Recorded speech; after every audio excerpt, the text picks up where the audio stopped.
I worked with Nancy at Kenindia Insurance, and that's what I remember her for. I only lasted there one day, but she worked on, so she was steadfast, and may she continue to rest in peace.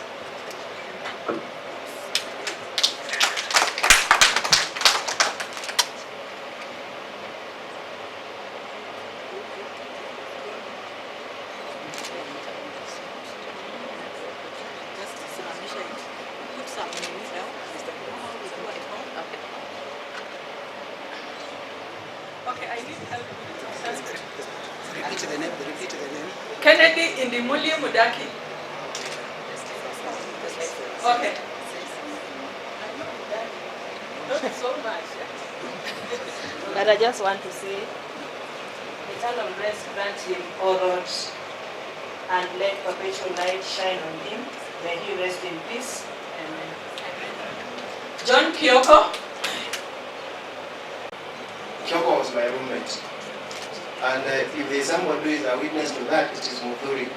We used to be 3 of us together. And I think our county has taken a lion's share of the guys who have left. I want, even if I'm saying this on behalf of Kyoko, also to appreciate the other persons from our county who left. I know Titus, Mr. Happy, there's also Ken Monyao, there is Ndunge, and there is Kaki. In fact, to underscore the great number of guys we lost, I remember I was taking a photograph outside Backlands, and I would post that photograph. We were 5, and there were only 2 people who were surviving. There was Kaki, there was Dunge, there was Meso, there was Titus, there was me, and only 2 are surviving that photograph. So for those guys, rest in peace. Amen. Thank you so much. Simon Musambai.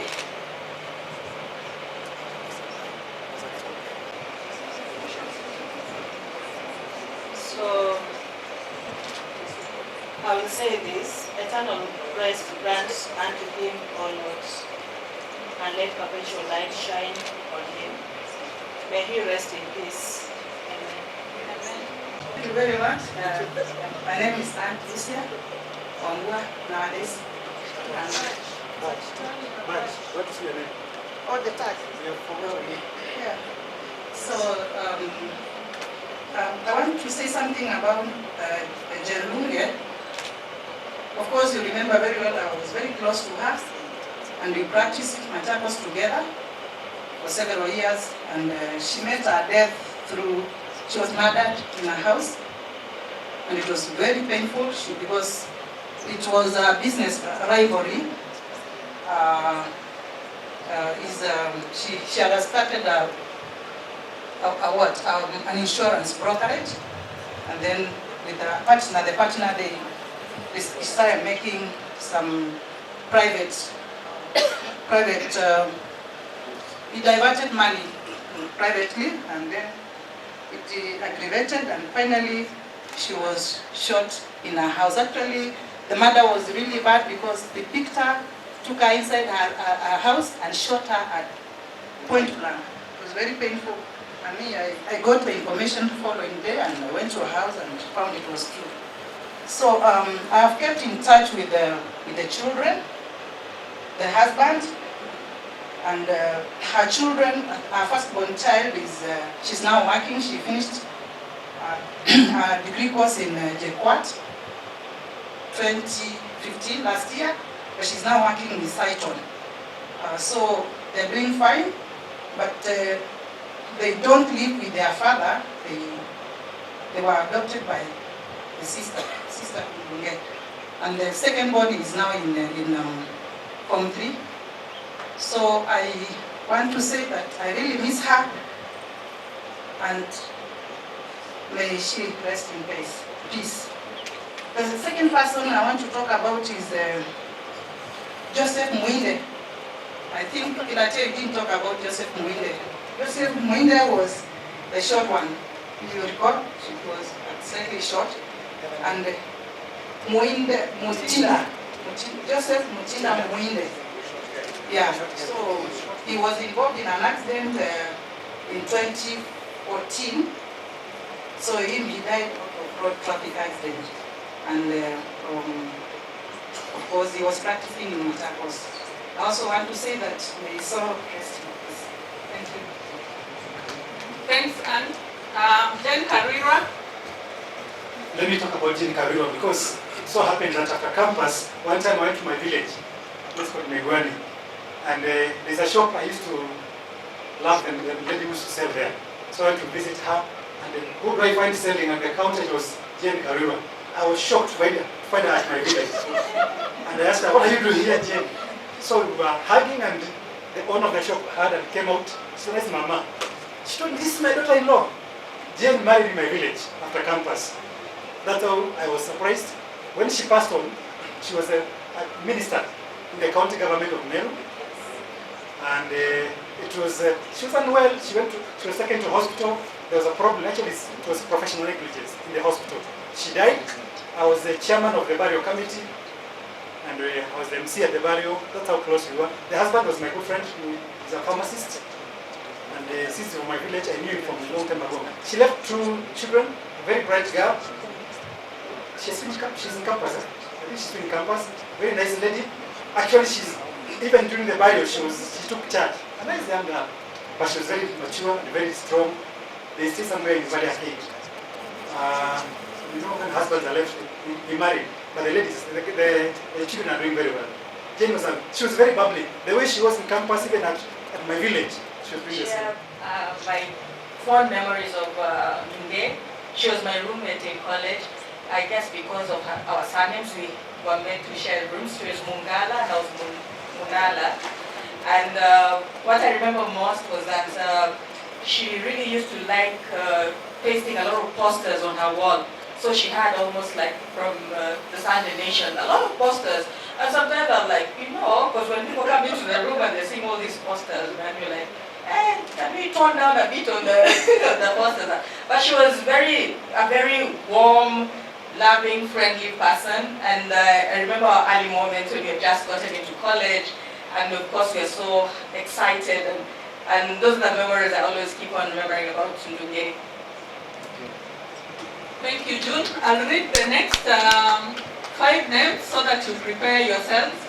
We have Paul Ndubi, David Maari, Rachel Mango, and Kefa Nyanyuki.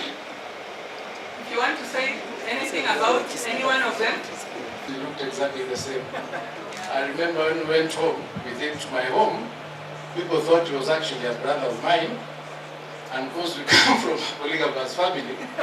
People thought perhaps the old man had gone out traveling to bring somebody that looks exactly like us. But we were very close. They were it was like a little cheeky, like Bwana Muthuri there. In fact, there was a little clique that used to operate such a dance. So we were very close. He was a good guy. I think he had a problem in the tummy. He died of a cancer in the stomach. That's all. But he was a happy fellow. Thank you. Kefa came from my home village. So we were the first lawyers.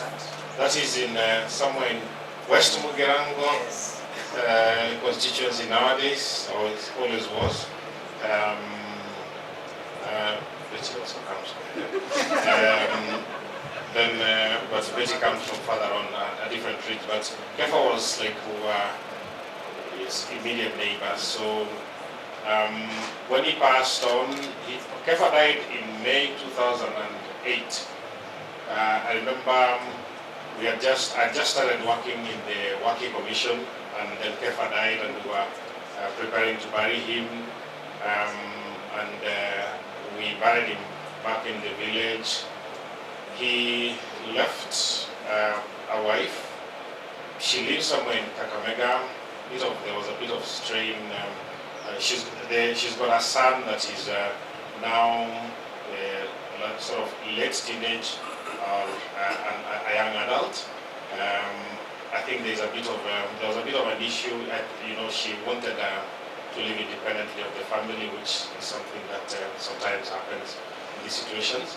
And all I remember we did was to made sure that she was put through she got support from the Advocates Benevolent Association for purposes of bringing up that boy.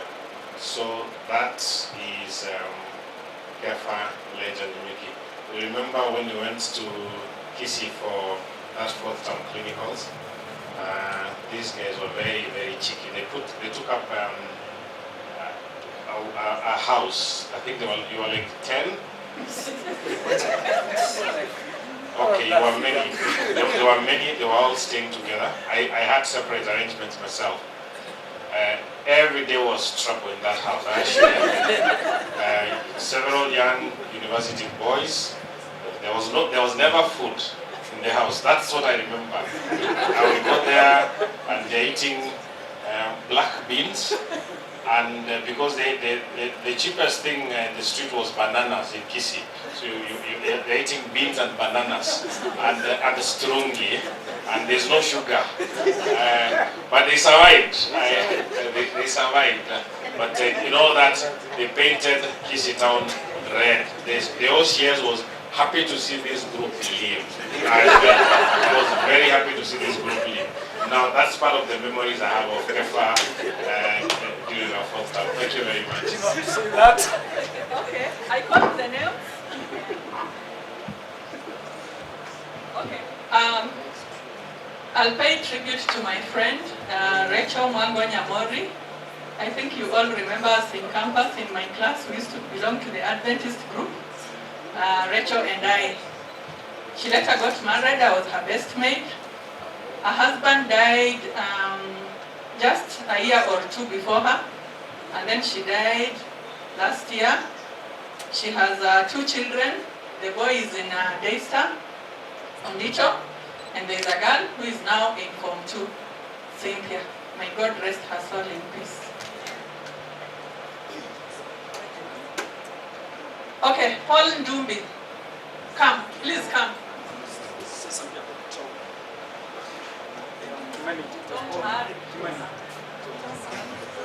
Good morning, colleagues. My name is Adrian Moniero. It's a nice time to see you. It's after a long time. I want to say something about Tom. Tom, I joined Judy AG State Office in Beni. Together with Tom Mari, my brother Utuku. 1994. I went to hearing when Mr. Man was then practicing as a state counsel, and he hosted me in his house. He has just gotten married to one Mr. Njagi, who's the current wife now. The other thing I remember about Mari was a sad moment that we shared then. When we were in university, Mari lost his brother at Moro. Till then, that time we used to have those tribal classes. And around 1993-94, he lost his father, he also lost his sister. Mari got annoyed and was so disturbed. This is a story we shared in 1994. He decided to exercise the home and went to Kitui and got a witch doctor. It's a sad moment, I was saying this. We shared and we were laughing and we were joking. Eh? He took the witch doctor to Kisii to exercise the home. You know, we have the night runners there. Witches and wizards. So the guy was supposed to apprise medicine, or whatever it was, so the night runners would be trapped, and in the morning we'd be able to see them. Unfortunately, in the morning there were no night runners or witches trapped. The unfortunate and sad moment was that the witch doctor had died. Yeah, the witch doctor died. So the witch doctor could not. So the other thing that the man was to do was to call the police. So they could have the body transported back to Kitui. That was a sad moment that I could remember we shared with Mari. And of course, I need to start to be done. So the person was supposed to exercise the home became the victim. So instead of going back to Kitui alive, they took her body there. The other incident was when we were in university in Moody course. Mary borrowed a necktie, I remember, from Mr. Nyambega Mosque. Unfortunately, he refused to return the necktie. When Mr. Nyambega demanded for the necktie, I think that's it at the entrance as we were waiting for lectures. Mary got annoyed and went to the room, picked the necktie, came back with a knife, and cut it into pieces. And threw it to Mr. Mosque. Now, our brother Mari died on a road accident, while on his way from Igor locals, he was going back. He had opened an office in Nyamira and kissed him. He died on a road accident. He has a wife. The wife is a magistrate currently. Mrs. Njagi sitting at City Court. Our brother Mari, rest in peace. Thank you very much. A candle for Paul Kimani. We got close, I got close to Paul during our clinical program because we were both in Kiambu and at the Kiambu court. And from there on, when he was an in-house advocate thereafter, after we left campus and School of Law, but he struggled a lot with diabetes, the one that you have throughout. And it affected his sight and eventually affected his organs. And he was not the only one with that type of diabetes in their home. I think that he also lost a sister to the same condition, but he was very strong. I can't quite remember the year when he passed on, and may he rest in peace. Okay, I'll call the next list of 5. We have Isabella Wafubwa, Julius Kabare, Robert Kaburi, Wilson Rotich, and Geoffrey Ngetich. She'd been hospitalized. And then also when she died, again she called me this time because she knew that she was a good friend of mine. So may her soul rest in peace. And then, of course, Irene Mecho, my friend because he's telling me that when we were in first year, we used to fight over who sits next to her. I can't remember that part. But Irene was a good friend of mine again until when because she got sick and died when she was working for KCB. So again, Irene Chabet. But I think her kids are well because she's married and Meto family in Nandi. So and the Meto family is fairly well-off family. So I think the kids are okay. So thanks. I'll invite Beatrice. You want to talk about 2 people, special one? Yeah. The candles have been lit for the people I want to talk about. I'll talk about Titus. You all know about Titus. He was a young, handsome man from Ukambani. And you know how Kambas can be handsome. Oh, yeah, they can testify. And we met, fell in love. I was very innocent. I think, where is Judge who? Abuoda? He's not here. He can testify that I was very innocent. I met and he took my 10 bob. He borrowed my 10 bob when we were registering. Those days 10 bob was something. So then he didn't pay back. Up to now, he's never paid back. And I was innocent and small, and we got to be friends, and we got married. Actually, we got married in a ceremony here in Nairobi. Those days, it was a very big ceremony. We had most of you classmates in that ceremony, and we lived together, not for long. Actually, after the official ceremony, which was in '94, he passed on in '97. At that time, I had my daughter, the big one, who I got in a campus in 3rd year. And then the other one and the other one was just 1.5 years, the one out there. And then the boy, we had just left the maternity. In fact, my grandmother kept saying, "You just left the mortuary." He didn't distinguish between maternity and mortuary. How is that boy he always says, how is the boy who was left after just after you left the mortuary. But that is it. He was a very good person. Their family was also very good. Those of you who know about him, he was an only child. Only child as in he didn't have a sister or a brother. So it was very sad. But luckily, at least the children were there. The family has been very close. I remember after he passed on, his mother left her home and stayed with us for 1 full year. Came to live with us in Nairobi. I've had maids and all that, but my son got special care. He was brought up by none other than the grandmother. I used to, every time I come from work, I found her strolling the baby around in the compound, and everybody was good to us. And it's because the Titus himself was good. I remember even our classmates, they have been very supportive right from that time. George, you were at the secretariat, at the LSK. Also came to Katoloni for the funeral. Yes, he came for the burial. Actually, most of you came for the burial.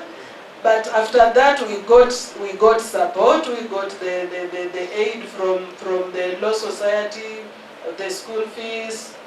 All of them went through that and all that, and up to now, we really appreciate your support. And because of that, even up to now, I really draw a lot of strength from this group. Yeah, whenever there is something, they come, they talk to my children. When they did the exam, last year my son excelled in the exam. I took him over to a company, to IBM, to get just mentorship because he was interested in engineering, and he's now joined campus. And most of you have done that. Whenever I tell him their children, I remember Eddie Kamau, the first, I think after he passed on, after some time we had a harambe to support the children, and everybody was like, everybody I told in this group was like, yes, Titus children must be educated like him. And I really, really, really appreciate your support, and you have been good to us, and we continue to require your support. That is it about Titus. And to speak about Isabel again, the candles have been lit.